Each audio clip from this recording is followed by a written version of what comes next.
Rabbi Jessica, in the poem that she read earlier this evening from Rumi,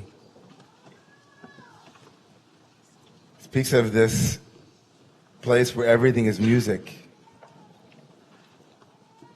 She read from Rumi says, they derive from a slow and powerful root that we can't see. The music derives from a slow and powerful root that we can't see. I want to talk a little bit tonight about that root. And begin by telling you that my whole life has been dominated by the theme of twinness. I'm a twin. And that doesn't mean if you see someone that looks like me on the street that it's me. We're fraternal, but you might as well go over to the person. It doesn't matter. But my childhood was shaped by a story that my mother would talk to us about, the feeling of having twins, of what it was for us to be in the womb, the two of us together. Usually it was in the theme of the reason why I'm bigger is because I fought for the ice cream more than my brother did. That kind of theme. But more often than not, it was the experience of being held. That sense of a holding that a womb is. The sense of a container. A place where life is growing. A place where things are happening. And how she would talk to us and how she imagined us listening. And of course, many of you know that my wife is 2 weeks from her due date, and so I'm thinking a lot about this theme. It's on my heart, it's on my mind. And I couldn't help but be thinking about twins, of course, this week, and brothers. Because within this community, last Saturday,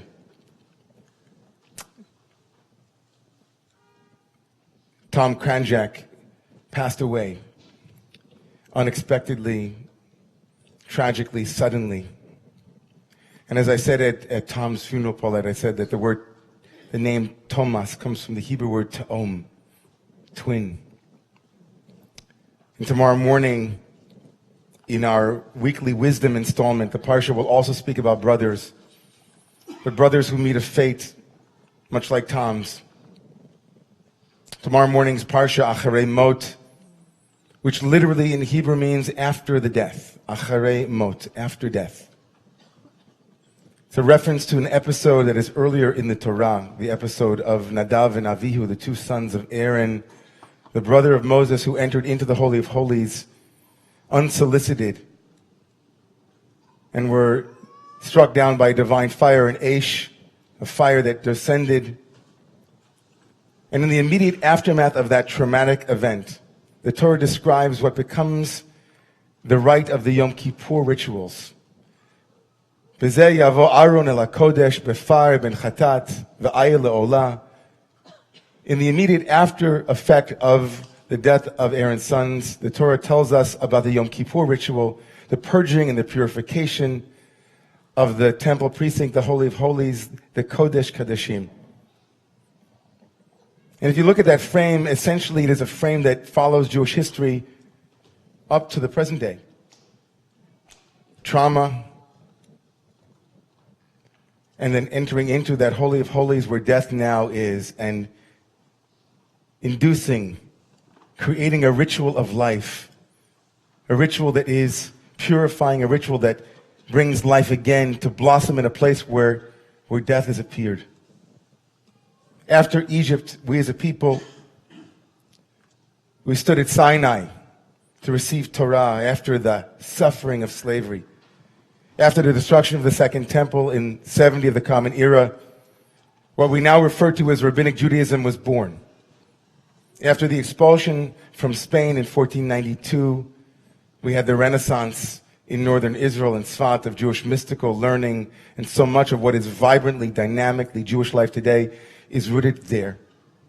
And of course, in our own century and what we commemorated this past Thursday, Yom HaShoah, after Auschwitz, after the Holocaust, the global Jewish community once again rose from the ashes of trauma, creating a vibrant and dynamic center for Jewish life. These moments were moments of profound paradigm shifting.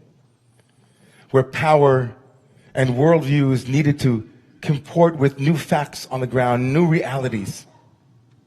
The call of the day after these traumatic moments was not why, but now what? Not how come, but how do we rise again? What is necessary? What are the conditions that are necessary for us to push forward in order to bring chiyut, chayim, life again, where now there is only acharei mot, after death? Essentially, in a way,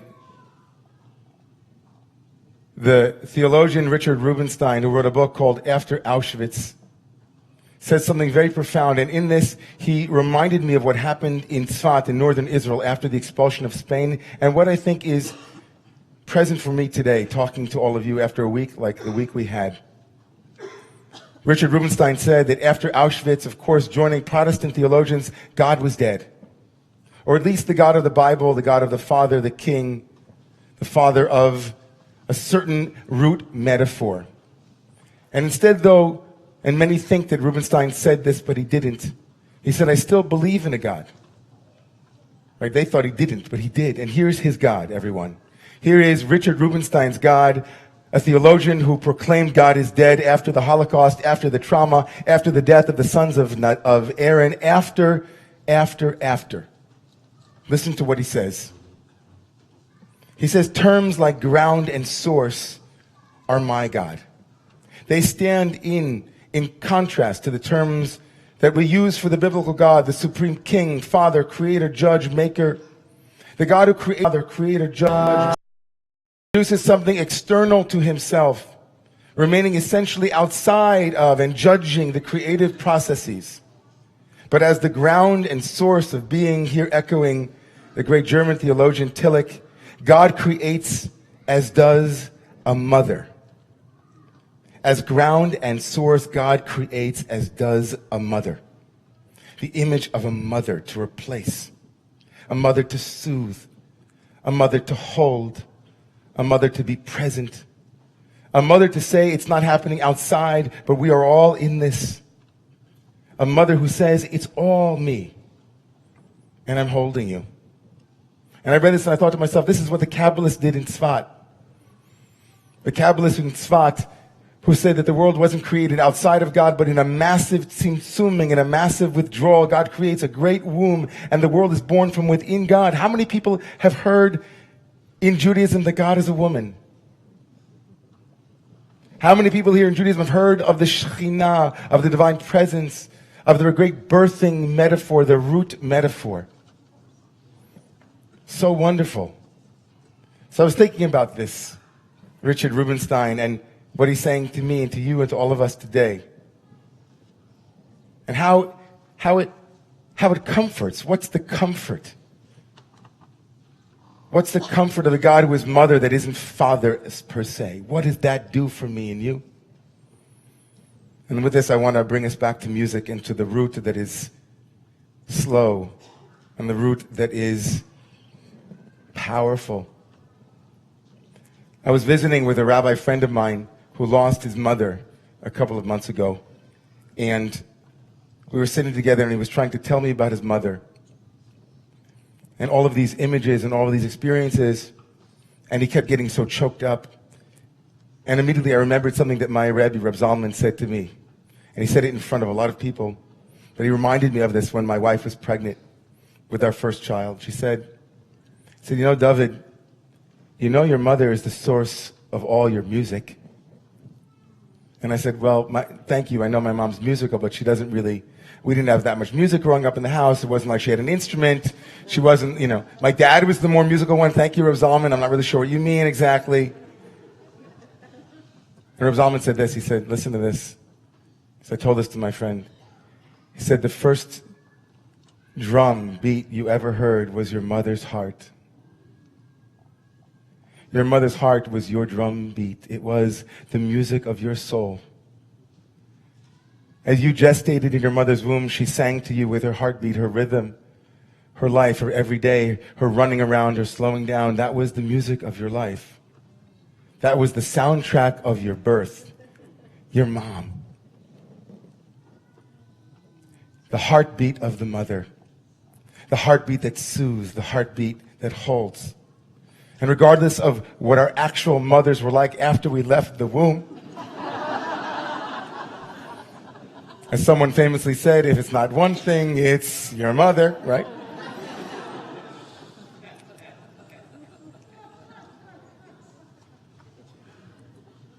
What would it feel like? What would it look like if all of us, each and every one of us, were united in the great heart of the Divine Mother? And that each and every one of us knows the deep, slow, powerful, rooted music of that one, of that great source, that great ground, that great loving being, known in Arabic as Rahman, in Hebrew as Rachamim, the great Tiferet, the great holder, container. What would that look like? It would mean, for me, that in the aftermath of tragedy, there is the music of solidarity. In the aftermath of sudden shifts in the tectonic plates of our life, there is a responsibility for us to be together in one holding, one listening, one resonance, one heart beating together, syncopated with that beat of life, that twinness that all of us carry, all of us together in one womb.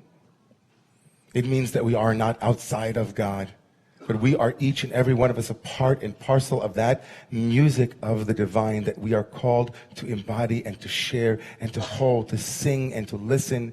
That is the great healing promise of Shekhinah. That is the great healing promise of the primordial Om, which is Aim, which is Mother, which is Shalom, Shalom. We are together of that great Mother, that root, that power, that source. And that we sing together. So a world is built from love. When theology doesn't separate us, but unites us and rooted in that ground of being.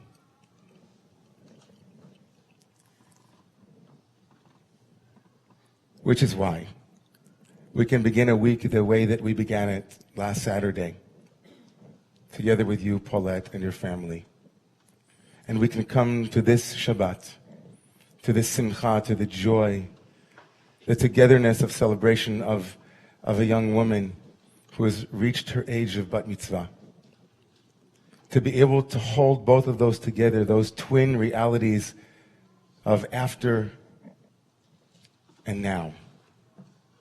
Now we sing, now we hold, now we cry, now we dance. That's this Shabbat. That is the Shabbat of Rosh Chodesh Iyar, Ani Adonai Rofecha, of healing and promise. May we all be blessed this weekend of Mother's Day to remember that beating heart that gave us life, to remember the beating heart that still joins us with all of our brothers and sisters in solidarity with their pain and with their celebration. May the one whose heart is the music of the world, remind us that we too have that music in us.